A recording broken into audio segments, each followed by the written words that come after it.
जय माता की। आप सभी को नवरात्रि के छठे दिन की हार्दिक शुभकामनाएं। नवरात्रि में छठे दिन मां कात्यायनी की पूजा की जाती है। इनकी उपासना और आराधना से भक्तों को बड़ी आसानी से अर्थ, धर्म, काम और मोक्ष चारों फलों की प्राप्ति होती है।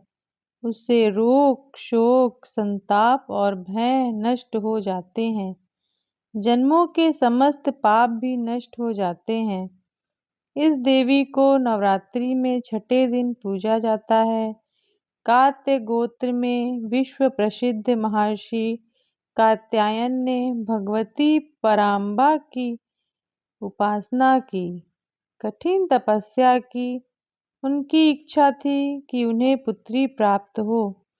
मां भगवती ने उनके घर पुत्री रूप में जन्म लिया। महर्षि कात्यायन ने बड़े प्रेम से देवी कात्यायनी का पालन पोषण किया। कुछ समय पश्चात पृथ्वी पर दुराचारी महिषासुर का उपद्रव सारी सीमाएं लांघ रहा था। महर्षि महिषासुर को ये वरदान मिला हुआ था कि कोई भी पुरुष कभी उसे पराजित या उसका अंत नहीं कर पाएगा। इसलिए उसे किसी का डर नहीं था और देखते ही देखते उसने देवलोक पर अपना कब्जा कर लिया था। तब भगवान विष्णु, प्रजापति ब्रह्मा और देवाधिदेव महादेव ने उसका विनाश करने के लिए अपने अपने तेज से मिलित एक देवी को उत्पन्न किया। इसलिए यह देवी कात्यायनी कहलाईं। इनका गुण शोध कार्य है। इसलिए इस वैज्ञानिक युग में कात्यायनी का महत्व सर्वाधिक हो जाता है। इनकी कृपा से ही सारे कार्य पूरे हो जाते हैं। ये वैद्यनाथ नामक स्थान पर प्रकट होकर पूजी गईं। मां कात्यायनी अमोघ फलदायिनी है। भगवान कृष्ण को पति रूप में पाने के लिए ब्रज की गोपियों ने इन्हीं की पूजा की थी।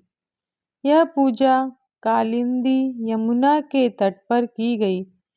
इसलिए ये ब्रजमंडल की अधिष्ठात्री देवी के रूप में प्रतिष्ठित हैं। इनका स्वरूप अत्यंत भव्य और दिव्य है। ये स्वर्ण के समान चमकीली और भस्वर हैं। इनकी 4 भुजाएं हैं। दाईं तरफ का ऊपर वाला हाथ अभय मुद्रा में है तथा नीचे वाला हाथ वर मुद्रा में है। मां के बाईं तरफ के ऊपर वाले हाथ में तलवार है व नीचे वाले हाथ में कमल का पुष्प सुशोभित है। इनका वाहन भी सिंह है। इनकी उपासना और आराधना से भक्तों को बड़ी आसानी से अर्थ, धर्म, काम और मोक्ष चारों फलों की प्राप्ति हो जाती है। उसके रोग, शोक, संताप, भय सब नष्ट हो जाते हैं। जन्मों के समस्त पाप भी नष्ट हो जाते हैं। इसलिए कहा जाता है कि इस देवी की उपासना करने से परम पद की प्राप्ति होती है। तो बोलिए कात्यायनी माता की जय।